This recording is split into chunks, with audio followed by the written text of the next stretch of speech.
So within EBMT, we have been very fortunate enough to build the early relapse score based on more than 14,000 of patients.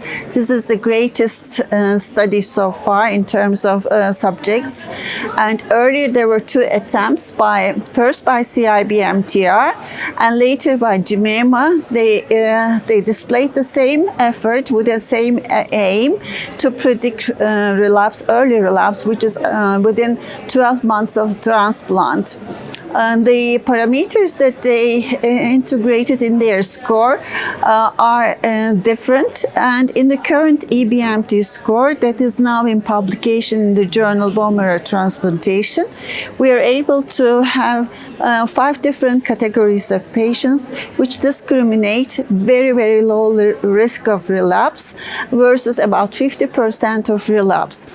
And so for the first time, we are going to validate these 3 scores at the same time in a completely independent population, which is from our university, Ankara University, based on 410 patients. And tomorrow morning, I will be showing the differences between these 3 scores. And we are also trying to implement not only ISS, but revised ISS, adding FISH or post-induction MRD. Will that improve the outcome?